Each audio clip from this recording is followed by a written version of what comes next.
ကျွန်တော်အတွက်ဆိုရင် view ရေးပြီးတော့4 view ဆိုခဲ့တဲ့လေလွဲ့လူနဲ့ဒီတူပေါ့နော်မောင်စလက်ရေးပြီး4 view ဆိုခဲ့တဲ့မရဘူးဆိုတဲ့တခြင်းဟာ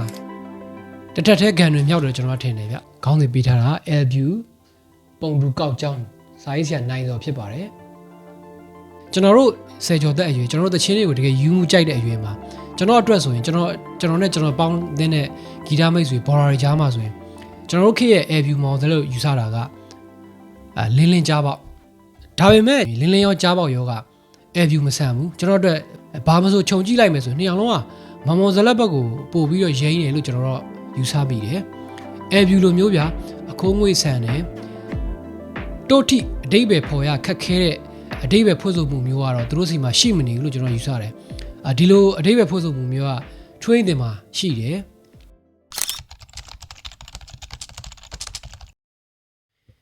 Yo the storyteller ဂီတမိတ်ဆွေများအားလုံးမင်္ဂလာပါအားလုံးပြန်လည်ကြိုဆိုပါရစေကျွန်တော်ဒီနေ့တော့တချင်း review တချင်းတွေအကြောင်းမဟုတ်ဘဲねပေါ့နော်ဒီနေ့ကတော့အကြွား post ပါကျွန်တော်မနေ့ကကျွန်တော်မှားထားတဲ့စာအုပ်တွေရောက်ပါတယ်ကျွန်တော်နှစ်ကာလများစာအုပ်တိုက်ကနေပြီးတော့လွန်ခဲ့တဲ့3ရက်လောက်ကကျွန်တော်စာအုပ်တွေကျွန်တော်ကြိုက်တဲ့စာအုပ်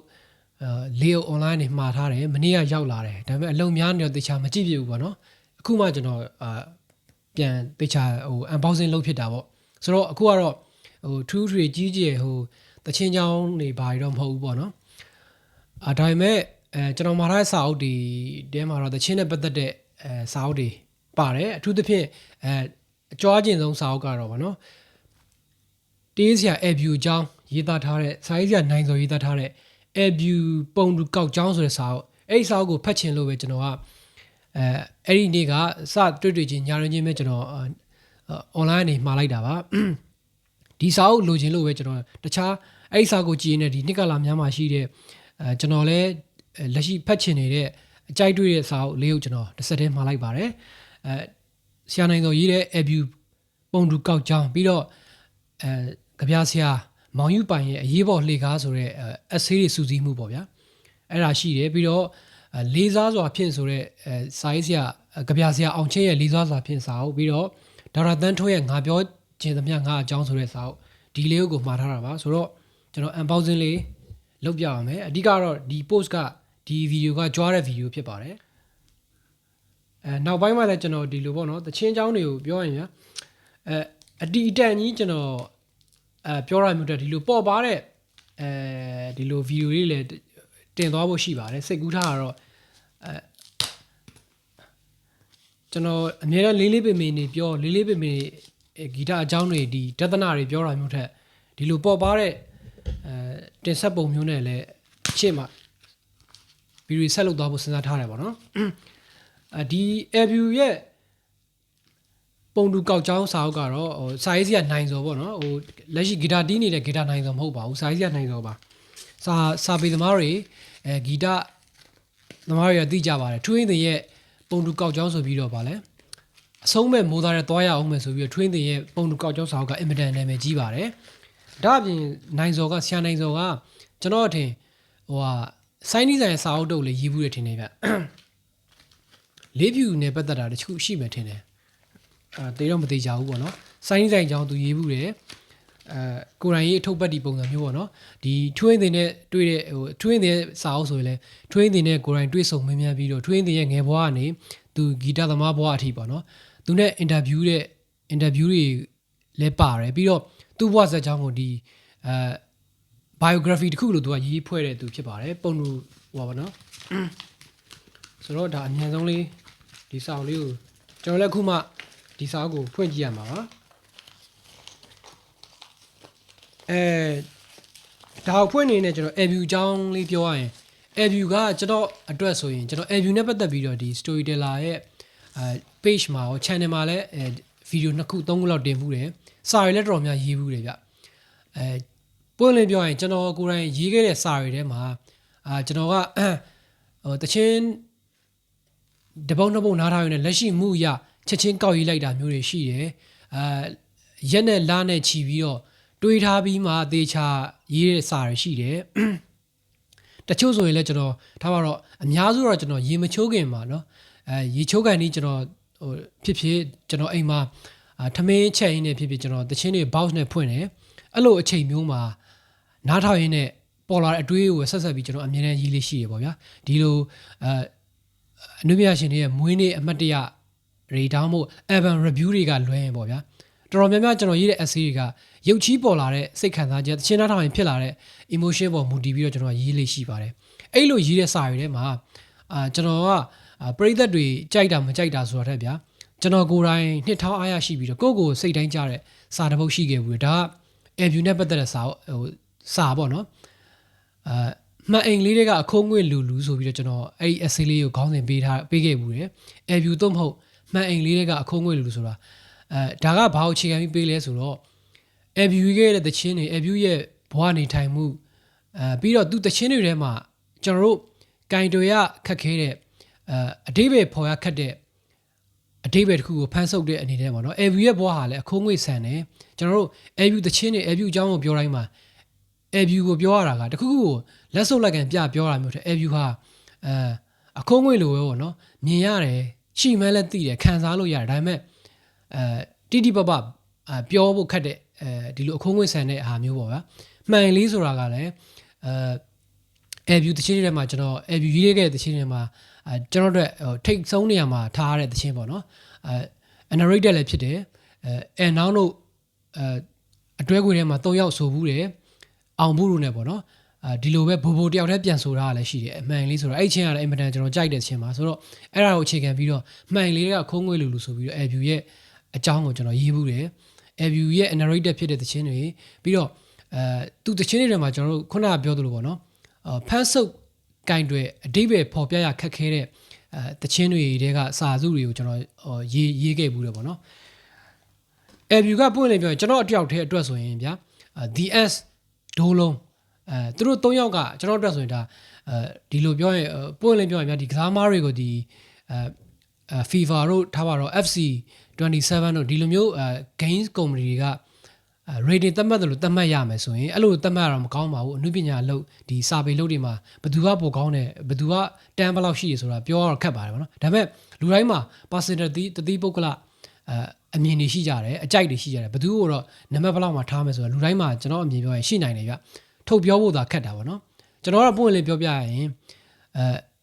review နဲ့မောင်ဇလက်ဒိုးလုံးကျွန်တော်တို့ဒီတော့က level တစ်ခုထဲမှာရှိတယ်ဗျပြောရင်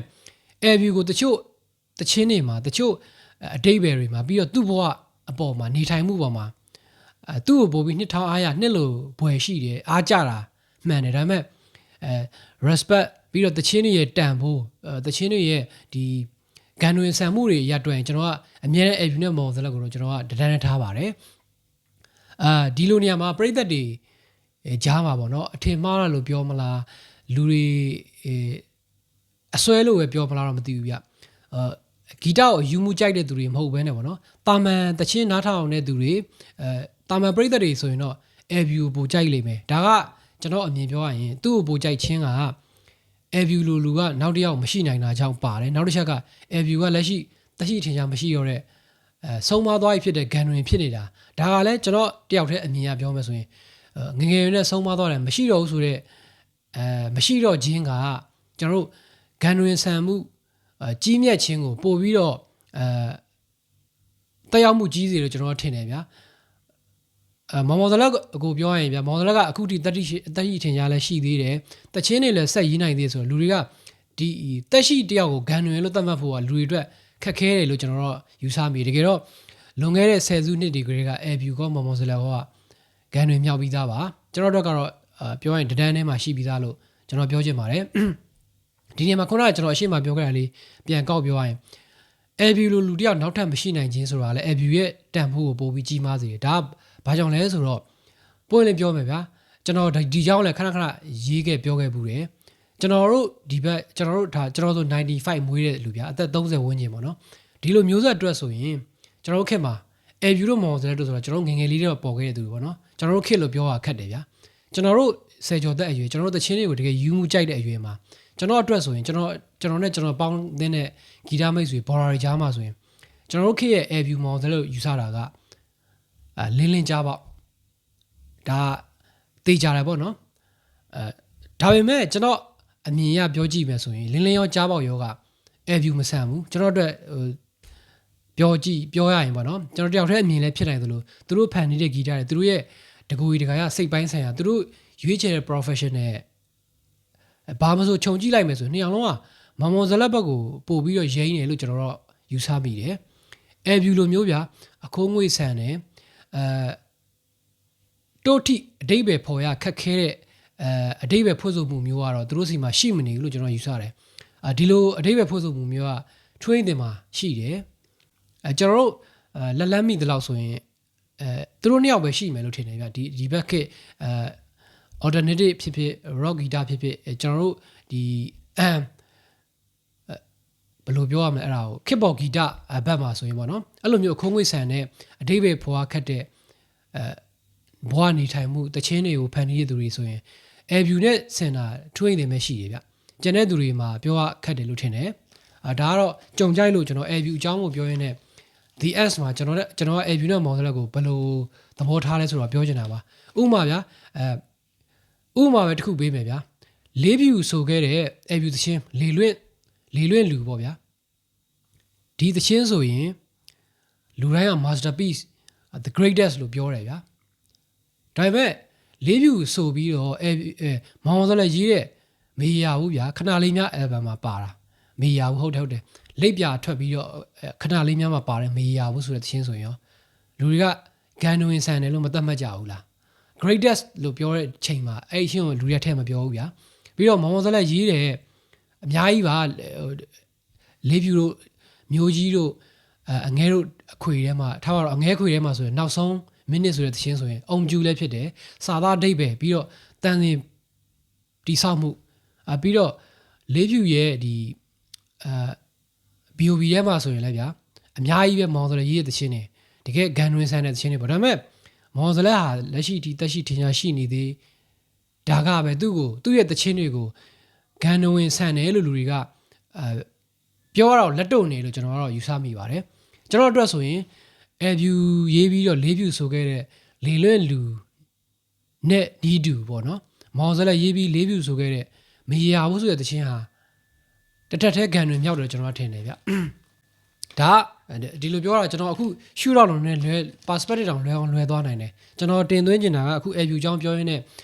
မော်ဒလက်ကိုကျွန်တော်က row ပိုမြင့်တယ်လို့တော့ဖြစ်နေတယ်ဒါပေမဲ့ဒါကျွန်တော်ရဲ့အမြင်ကိုပုံနဲ့ပြောထားတာပါ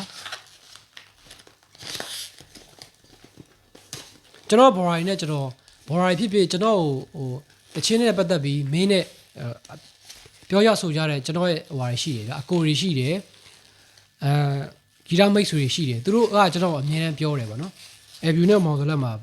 သူတို့လည်းကျွန်တော်ကခုနအခုခင်ဗျားတို့ကိုကျွန်တော်ပြောခဲ့သလိုပဲမော်ဒလက်ကဂန်ဝင်ဆန်တယ် view လိုပဲတန်းတန်းထားတဲ့တယ်လို့ကျွန်တော်အမြဲတမ်းလိုက်ပြောတဲ့အချိန်မှာသူတို့ကပြောတယ်ဒါဆိုမင်းသူတို့နှစ်ယောက်ထဲမှာဘယ်သူဖြစ်ချင်လဲလို့ပြောရင်တော့ကျွန်တော်ကအမြဲတမ်းပြောပါတယ်ကျွန်တော်မော်ဒလက်ကိုဒီတက်ပို respect ရတဲ့နယ်လို့သာပြောနေပေမဲ့ကျွန်တော်သာဆိုရင်ကျွန်တော်က view လိုမျိုးဖြစ်ချင်တယ် view အခုတော့ပို့ပြီးတော့နည်းနည်းလေးအမှတ်ပို့ပေးမိမယ်လို့တော့ပြောပြတယ်ဗျာ Okay ပါစကားတွေများနေပြီအခုကျွန်တော်မှားထားတဲ့စာအုပ်လေးကိုဖောက်ကြည့်ပါမယ်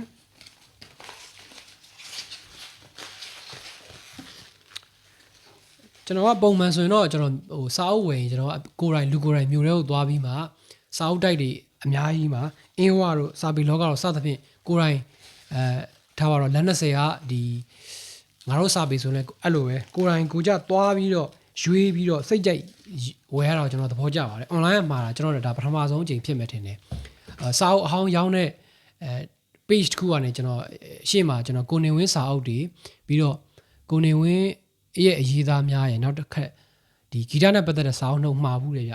အဲ့နောက်ပိုင်းကျွန်တော်ဒါပထမဆုံးပြန်မှာတာဖြစ်ပါတယ်ဆိုတော့ဒီမှာပါစာအုပ်ကတော့၄အုပ်ပါဒီခေတ်ကြီးထဲမှာစာအုပ်ဈေးလည်းအင်မတန်ကြီးပါတယ်ဒါပေမဲ့ဒီခေတ်က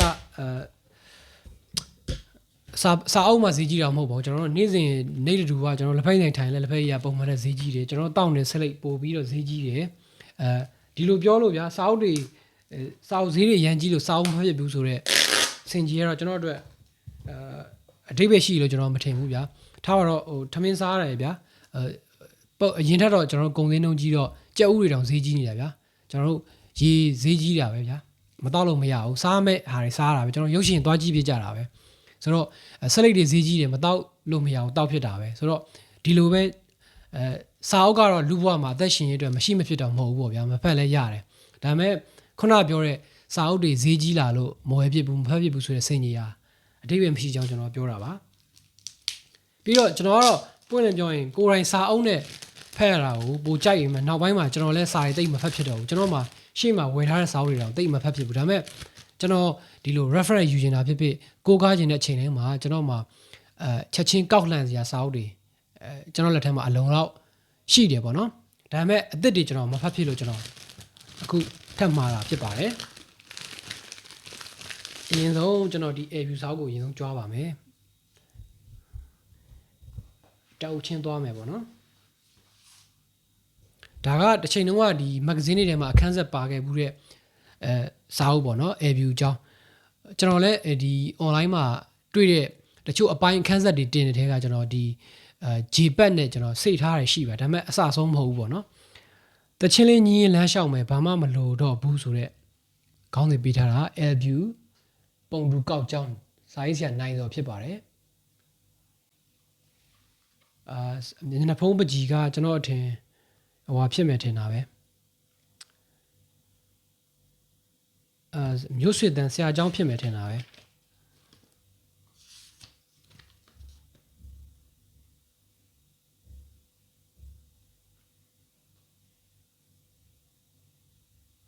မျက်နှာဖုံးဒီဇိုင်းဟုတ်ပါတယ်ဒီဇိုင်းမျိုးဆွေတန်းမှာအထဲမှာပါတဲ့ဒီစာအုပ်ထဲမှာပါတဲ့ပုံတွေရဲ့အားတော့ပကြီးဇော်မောင်နဲ့ပကြီးကိုနိုင်တို့လို့သိရပါတယ်ဒီစာအုပ်က2026 August လအခုမှထုတ်တာပထမဆုံးချိန်မှာအိုးရင်9000တန်မိုးတော့12500ဖြစ်ပါတယ်12500ဆိုတာကျွန်တော်အတွက်ဆိုရင်ဒါ BR ထိုင်တစ်ချိန်ထိုင်စားတော့မရှိပါဘူးကျွန်တော်ထမင်းကောင်းစားမယ်ဆိုတစ်နက်က1000ဝန်းကျင်ရှိနေပါတယ်ရန်ကုန်မှာပေါ့ဒီလိုကျွန်တော်နှိုင်းပြပြောရတာရင်သီးတော့ရင်သီးကောင်းရင်သီးနိုင်တယ်ဗျာဒါပေမဲ့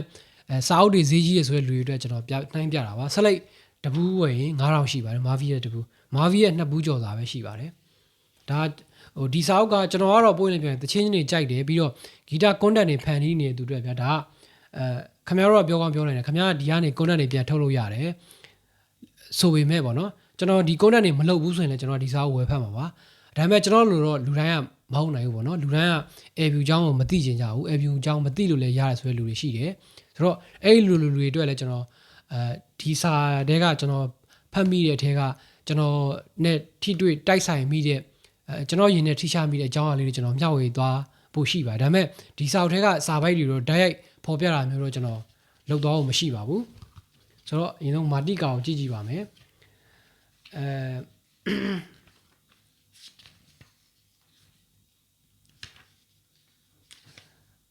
အခန်း20ပါပါတယ်အခန်း1ကနေအခန်း20အထိပေါ့သူတို့ငငယ်တုန်းကစသူဂီတဝါသနာပါတဲ့အချိန်ကနေစပြီးတော့ညီကိုတွေအကြောင်းပြီးတော့မန်လေးတက္ကသိုလ်မှာတက်တဲ့အကြောင်းပြီးတော့မောင်တန်းနဲ့စိတ်တူကိုတူတငယ်ချင်း2ယောက်အကြောင်းတချင်းတွေနဲ့နေထိုင်တချင်းတွေနဲ့အိတ်စားတဲ့ဘောက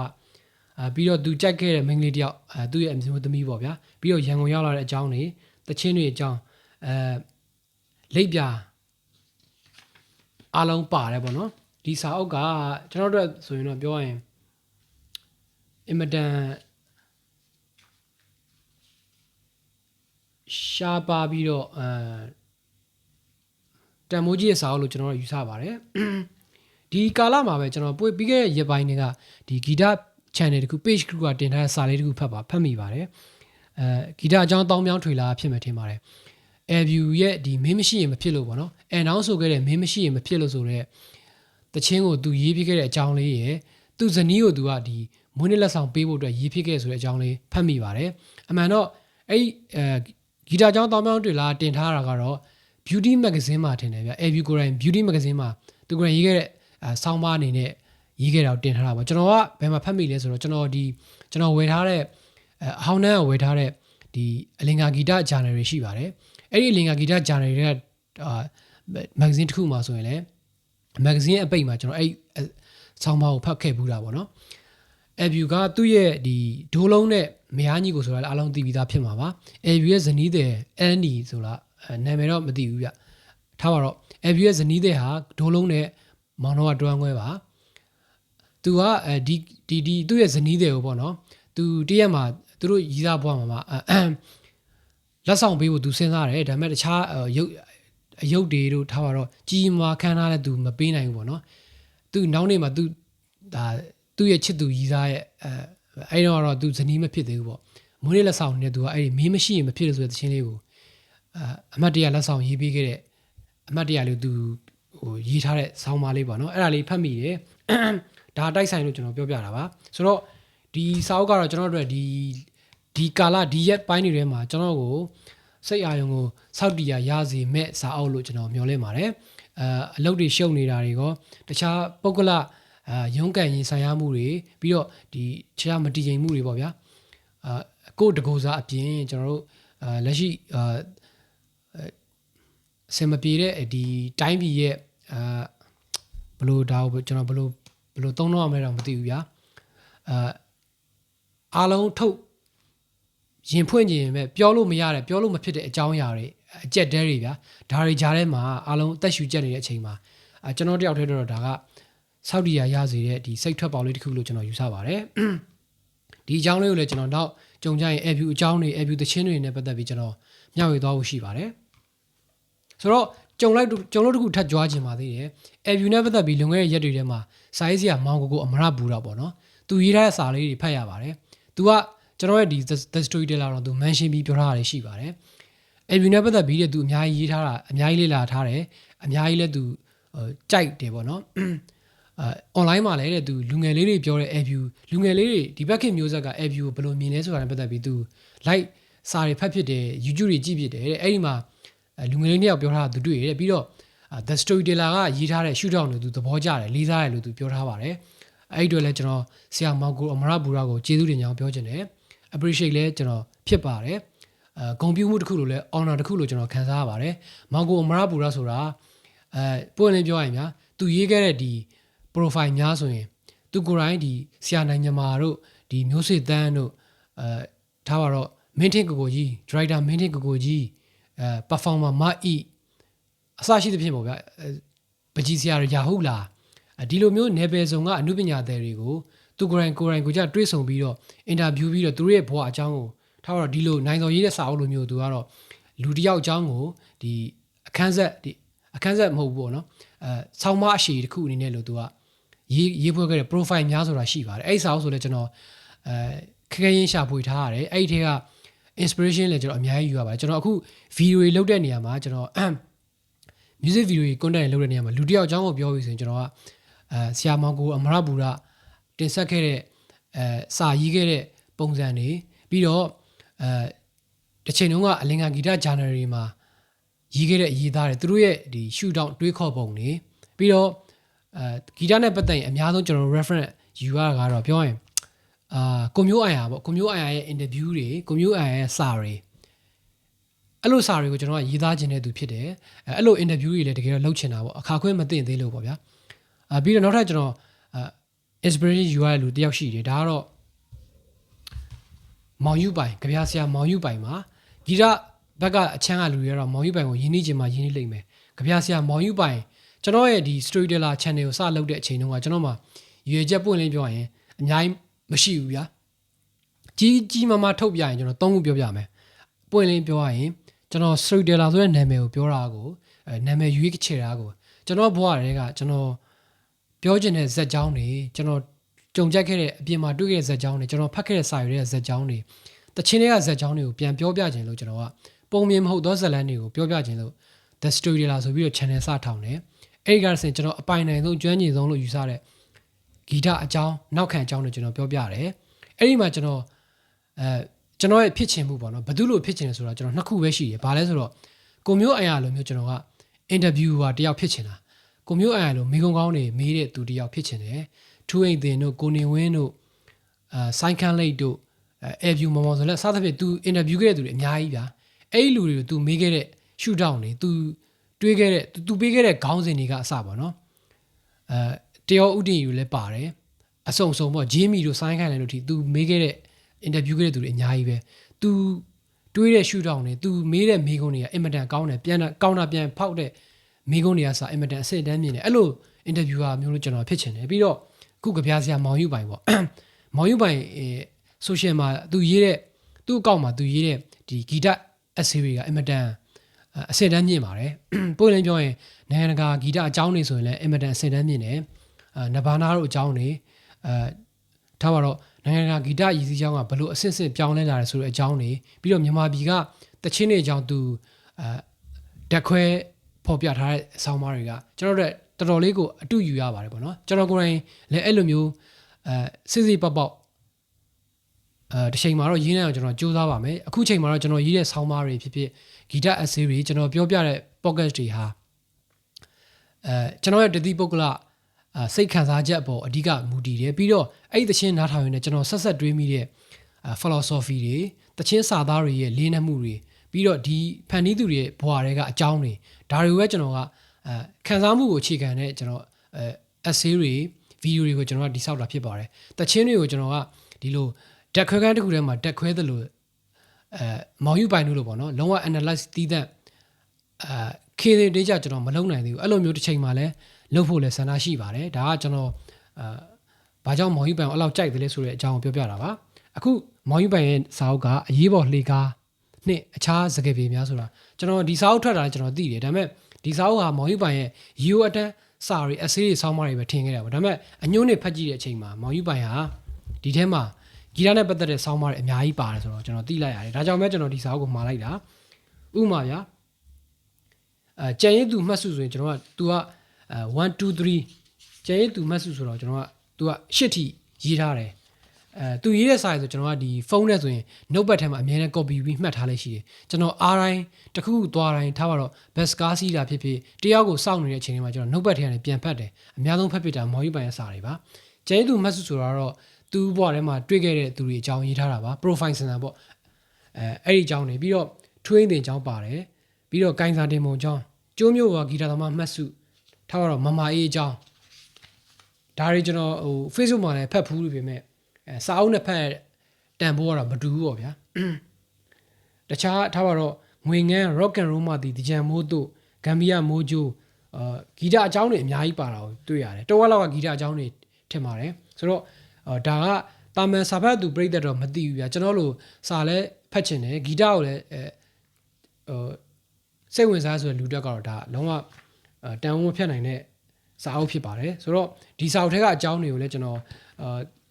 မျှဝေတာမျိုးဖြစ်ဖြစ်ပြန်ပြောတာဖြစ်ဖြစ်ဒီလိုဆန်တဲ့စာတွေကျွန်တော်ကိုယ်တိုင်ရေးတာဖြစ်ဖြစ်ရေးသွားဖို့ရှိပါတယ်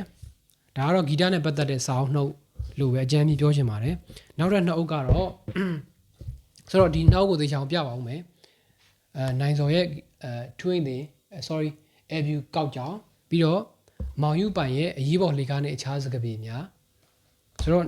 နောက်တော့ကတော့ဒေါက်တာတန်းထွန်းရဲ့ငါပြောသမျှငါအကြောင်းဆိုတာဒေါက်တာတန်းထွန်းနဲ့ပတ်သက်ရင်ကျွန်တော်ဘာတွေဖတ်ဖူးလဲဆိုတော့ebook တွေတော့ကျွန်တော်ဖတ်ဖူးတယ်နှုတ်သုံးပဲဖတ်ဖူးပဲထင်တယ်ဗျဒါကတော့ဒေါက်တာတန်းထွန်းရဲ့ကျွန်တော်မြန်မာပြည်ရဲ့တမိုင်းသူ့တည်တည်ပေါ့တမိုင်းပါမောက္ခပြီးတော့သူ့ရဲ့ professional ကိုအင်မတန်လေးစားတန်ဖိုးထားတယ်ပေါ့နော်တမိုင်းတင်တယ်ဆိုတာမအောင်လို့ဆိုတော့ဆိုစကားကိုပြောခဲ့တဲ့တကယ်ဂန်တွေမြောက်တဲ့စကားကိုပြောခဲ့တဲ့ဒေါက်တာတန်းထွန်းဖြစ်ပါတယ်အင်မတန်သူ့ပညာရေးပိုင်းဆိုင်ရာနဲ့ပတ်သက်လာရင်အင်မတန်မာနာကြီးသူအဆုံးအထက်မခံသူဖြစ်ပါတယ်စီးစနစ်ကြသူပေါ့နော်ဒါကပြောရရင်ဒီစာအုပ်ကသူ1990ဒီစာအုပ်ရဲ့အမှားစားကဗျာ1999မှာသူရေးခဲ့တယ်2000ပြည့်နှစ်ဆိုရင်သူ့အသက်က89ပြည့်လို့88ပြည့်တော့မယ်ဆိုတော့ဒီစာအုပ်ကိုထုတ်တုန်းကဒေါက်တာတန်းထွန်းရဲ့အသက်က89ဟို